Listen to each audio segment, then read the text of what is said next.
Hello everybody, it's been a while, it's Carol here.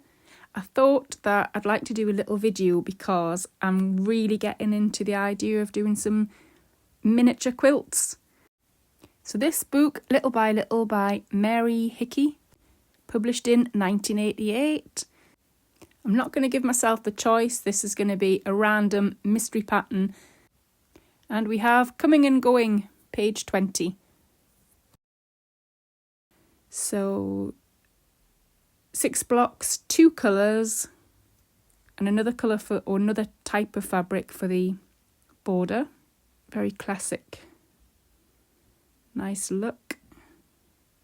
And the block, I've looked it up, jacks on 6. So the first step is to find some material that I like. Since it's a miniature quilt, this is the size of a square. 1 inch, which is so small.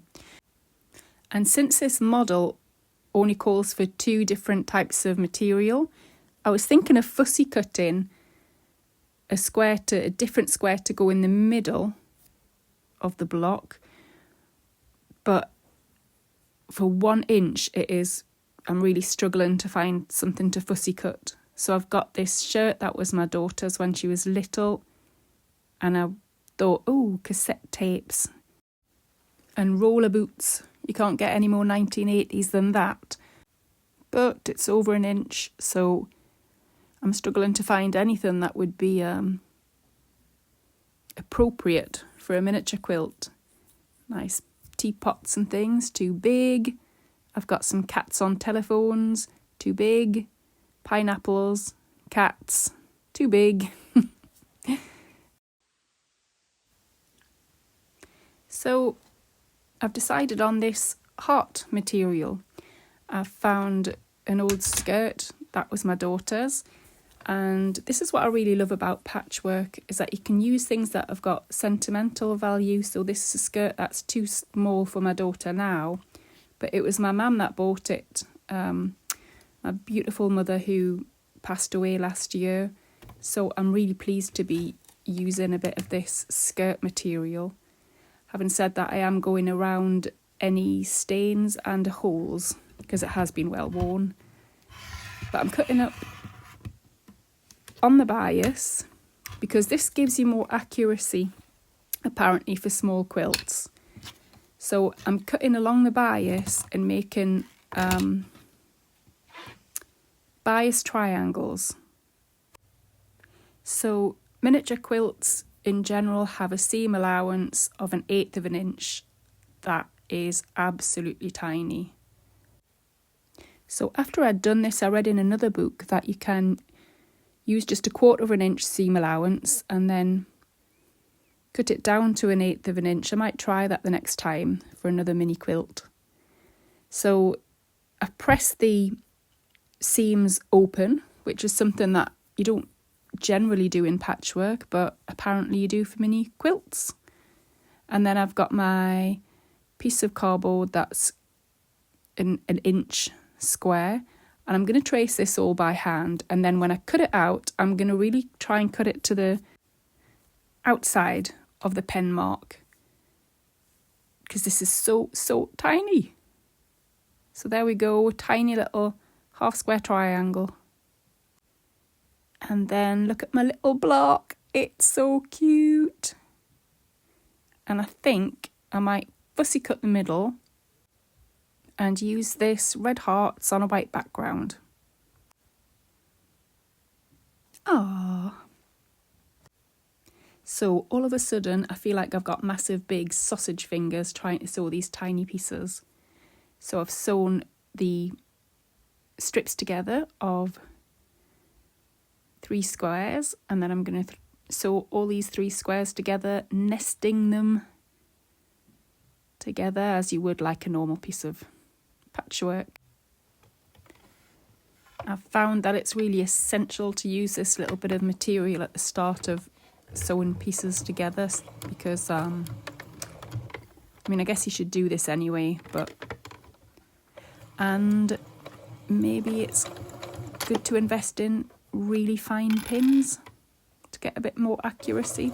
I actually didn't do too badly on sewing the blocks together. It's more the borders. I'll show you in a minute the borders, because oh la la, had a bit of difficulty there. So I like the idea of trying out these miniature quilts because I think there's quite a lot of experimenting that you can do with colour, and you don't need a lot of material. You can use up what you have. You can get those really interesting bits from second-hand shops that I just love to buy. I mean, there's so much experimenting that you can do, but it does really require quite a lot of technical know-how that I don't really have. But I've been having a look in some other books. There are techniques and tips to try that I'm gonna go through them next time and see if I can improve on some of my techniques, because I did find it quite frustrating at times and I had enough material to really make another maybe 3 blocks, but I didn't because I was just getting sick. So I stuck really to the same pattern as the one in the book, 6 blocks, and then I did some borders in between. And I had more difficulty with the borders than I did making the blocks.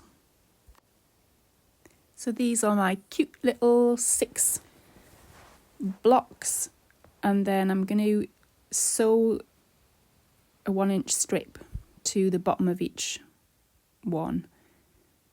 Now, this is where, for some reason, I had a lot of trouble.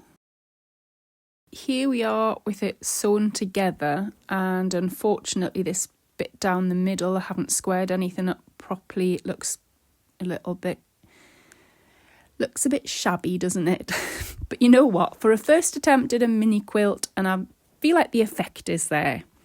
So I don't feel like undoing it, and I don't feel like just putting it in a cupboard. So I'm just going to plug on and then learn from my mistakes, hopefully.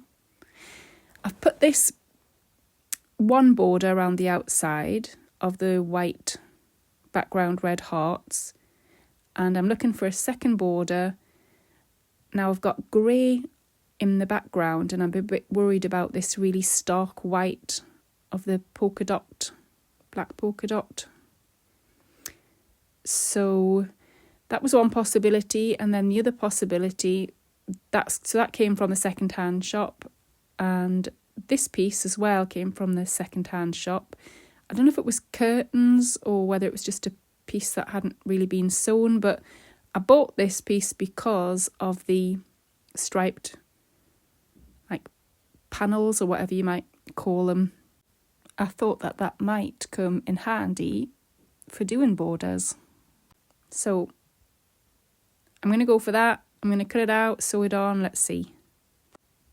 So I decided to go just for the triangles. I know there's some sort of rule, isn't there, about the size of borders, but I can't remember what it is, and I'm not good with rules anyway, so I've just decided on just the triangle part of it.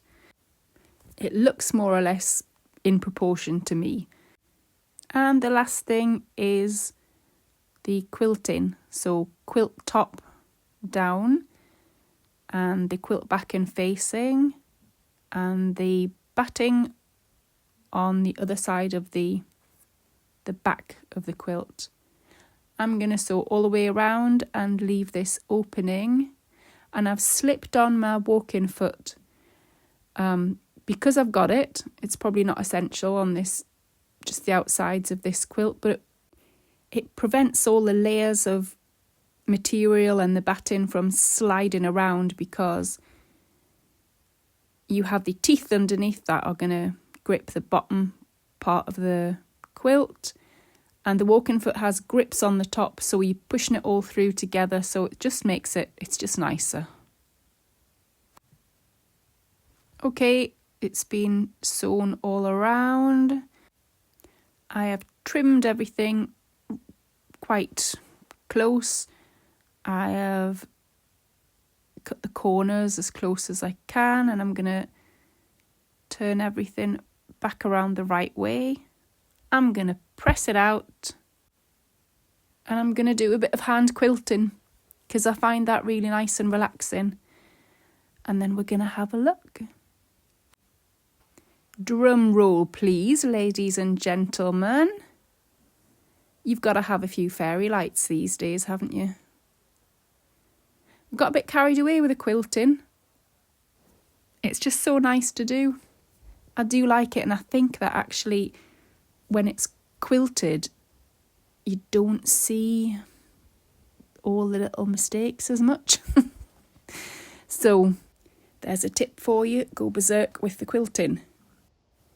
So we've got 6 kids, 4 of which are still at home, so no sewing room for me. This is what I call my sewing wall. So I think I'll fill this wall up with lots of miniature quilts.